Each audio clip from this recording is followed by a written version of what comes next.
जब भी हम आज़ादी का अमृत महोत्सव मना रहे हैं, प्रधानमंत्री जी ने कहा कि ये काल जो है 75वां वर्ष और कुछ दिन बाकी 75वें वर्ष में, और ये पूरा साल और अगला साल आज़ादी का अमृत महोत्सव होगा। भारत की वो सब चीज़ें जो प्रोग्रेसिव हैं, जो भारत ने अच्छे कर्म किए, भारत के लोगों के अचीवमेंट्स हैं, उन सबको मनाने का, सेलिब्रेट करने का समय है।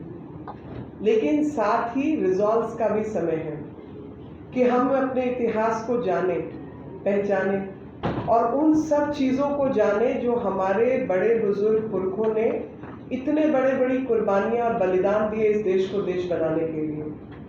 और वो इतिहास आज़ादी 1947 के बाद ख़त्म हुआ तो मेरा मानना है नहीं। वो एक लगातार की लड़ाई थी जो 1947 में अंग्रेज़ों से निजात मिली, लेकिन अंग्रेज़ों द्वारा जो स्थापित व्यवस्था थी उससे निजात नहीं मिली।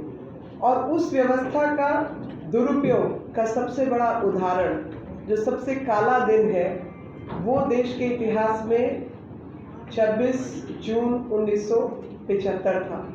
ऐसा दिन जब सिर्फ चुनाव हारने के कारण पूरे देश पर आपातकाल घोषित कर दिया गया।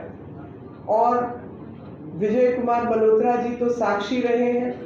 मैं खुद ऐसे परिवार से आती हूँ जहाँ पर मेरे ससुर साहब ने इस पार्टी की नींव रखी 1980 में। जो लोगों ने रखी उनमें से एक वो भी थे, 5 लोगों में से।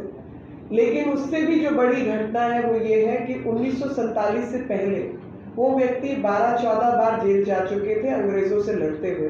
तो जज्बा देश के प्रति वही था।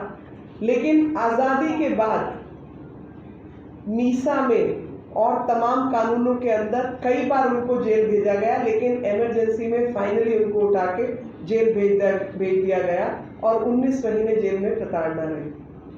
और उसके बाद की जो इतिहास है, उस दौरान की जो इतिहास है, उसमें यह है कि उन्होंने शाह कमीशन, आप सबने सुना, लेकिन शाह कमीशन के रचयिता कौन थे वो शायद लोगों को नहीं पता। शाह कमीशन वो गवाही है, वो कोर्ट की प्रोसीडिंग है, वो कमीशन की प्रोसीडिंग है, जिसमें एक एक जो गलतियां उस समय की सरकार ने, इंदिरा गांधी ने, संजय गांधी ने देश के लोगों के साथ की, चोरी चकारी की, सऊदी अरब से किसी जो उस समय के हेड ऑफ स्टेट होंगे उन्होंने कोई गिफ्ट दिया होगा, कोई डायमंड नेकलेस होगा, उसको अपना प्राइवेट प्रॉपर्टी बना के रख लिया गया।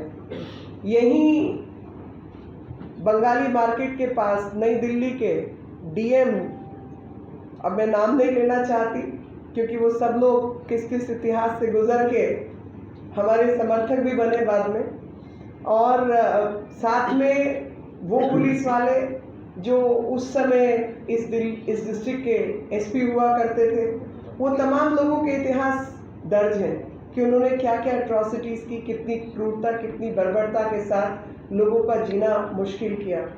एक छोटी सी चीज़ आपको बताना चाहती हूँ, और वो ये है कि जब वो घर के परिवार के मुखिया को पकड़ने के लिए आते हैं और वो मुखिया वहाँ उनको नहीं मिलता, तो सर्दी का समय है, दिल्ली की दिसंबर की ठंड आप सब जानते हैं, सोने वाले गद्दे भी उठा के कोई ले जाया जा सकता है, या गैस के सिलेंडर जिस पे औरतों को चूल्हा पे खाना बनाना होता था। आज हम उज्ज्वला की बात करते हैं, लेकिन इस शहर ने, इस देश ने वो समय देखा है जब आपातकाल की बर्बरता में वो पुलिस वाले गैस के सिलेंडर और सोने के लिए जो गद्दे इस्तेमाल होते हैं, रजाइयाँ इस्तेमाल होती हैं, वो तक उठा के ले गए। और वकील की जो सबसे बड़ी पूंजी होती है, उनको ये लगता है कोई भी अगर वकील सही मायने में वकील है तो, मतलब बाकी कुछ चीज़ें और करता हो तो बात अलग है, मगर जो वकील है उसकी सबसे बड़ी पूंजी जो है उसकी किताबें होती हैं। वो किताबें जला दी जाए या उन किताबों को बचाने के लिए उन्हें बोरियों में भर भर के कहीं और भेजना पड़े, तो आप अंदाज़ा लगा सकते हो कि उस अटूट बर्बरता के लिए कौन सरकार जिम्मेदार थी। सॉलिटरी कन्फाइनमेंट, अकेले रख दिया जाए, व्यक्ति बाहर आएगा या नहीं आएगा इसकी चिंता, मतलब मल्होत्रा जी अगर जेल में होंगे तो उस समय इनके परिवार को ये भी नहीं पता था कि ये जिंदा लौटेंगे या नहीं। इस तरीके की बर्बरता इन सब के साथ हुई कि जो जेल में गया है वो कहाँ है, कब है, क्या है, और उससे भी कठोर पनिशमेंट उन लोगों के साथ जिन लोगों को किस जेल में भेजा गया, या दिल्ली वालों को उठा के आपने जबलपुर भेज दिया ताकि परिवार का कोई व्यक्ति उसे मिल ही ना पाए। तो ये सब लड़ाई भी आज़ादी की लड़ाई में ही शामिल है। आज का दिन हम लोग 25 जून 1975 को आज से 47 वर्ष पहले देश के अंदर इमरजेंसी DIR मीसा लगाए गए थे और लोकतंत्र की हत्या करने का काम कांग्रेस ने उस समय किया था।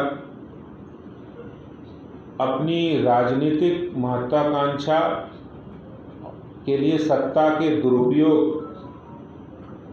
और सरकारी मशीनरी का दुरुपयोग करने का काम उस समय कांग्रेस की सरकार ने किया था। जो लोग उस समय के भुक्तभोगी हैं, हमारे साथ मंच पर हैं विराजमान, जिन्होंने प्रत्यक्ष रूप से उस प्रताड़ना को, उस काले अध्याय को, उस काले इतिहास को सामने देखा है, साक्षी रहे हो कि कितनी प्रताड़ना मानव अधिकारों की हुई थी।